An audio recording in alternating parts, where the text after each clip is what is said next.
అమ్మా సౌభాగ్యలక్ష్మి రావమ్మ, అమ్మా సౌభాగ్యలక్ష్మి రావమ్మ. నుదుట కుంకుమ రవిబింబముగా కనుల నిండుగా కాటుక వెలుగా కాంచనహారము గలమున మెరియగ పీతాంబరముల శోభలు నిండగా సౌభాగ్యలక్ష్మి రావమ్మ, అమ్మా సౌభాగ్యలక్ష్మి రావమ్మ.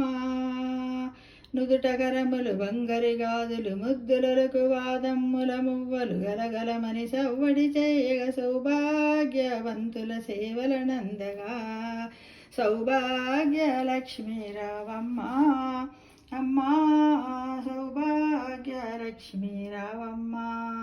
నిత్య సుమంగళి నిత్య కళ్యాణి భక్తజనుల మా కల్పవల్లివై కమలాసనమై కరుణ నిండగా కనక వృష్టి కురిపించే తల్లి సౌభాగ్యలక్ష్మి రావమ్మ, అమ్మా సౌభాగ్యలక్ష్మి రావమ్మ.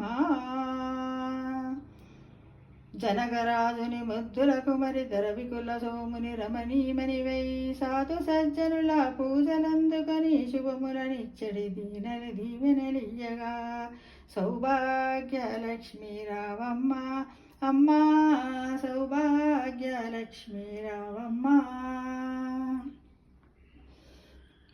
కుంకుమ శోభిత పంకజలోచుని వెంకటరమణుని పట్టపురాణి పుష్కలముగ సౌభాగ్యములిచ్చే పుణ్యమూర్తి మా ఇంట వెలసిన సౌభాగ్యలక్ష్మి రావమ్మ, అమ్మా సౌభాగ్యలక్ష్మి రావమ్మ.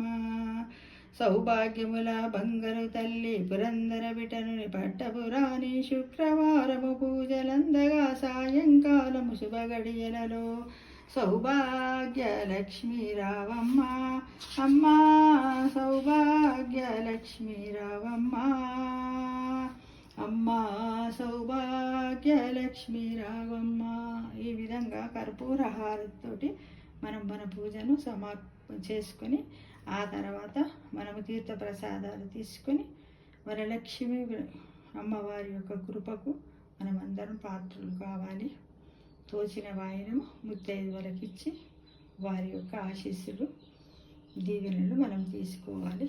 తప్పకుండా ప్రతి సుమంగళి అయినటువంటి మహిళ తప్పకుండా మన హిందూ ధర్మాన్ని కాపాడుతూ తప్పకుండా ఇవన్నీ పూజలు చేయాలి. ఎందుకంటే మనం చేస్తుంటేనే మన పిల్లలు కూడా మనల్ని అనుసరించి చేస్తూ ఉంటారు ఫ్రెండ్స్. కాబట్టి తప్పకుండా చెయ్యాలి మనకు. ఎందుకంటే మన సంస్కారాలు ఏంటి, మన హిందూ ధర్మ సాంప్రదాయాలు ఏంటి, పూజ విధానం ఏంటి, పిల్లలు మనందరినీ చూస్తూ వాళ్ళు అది చేస్తూ ఉంటారు. కాబట్టి తప్పకుండా మనము చెయ్యాలని నేను కోరుచున్నాను. ఓకేనా ఫ్రెండ్స్? తప్పకుండా అందరూ రావాలి. అంతేనా? మంచిది. Okay, thank you.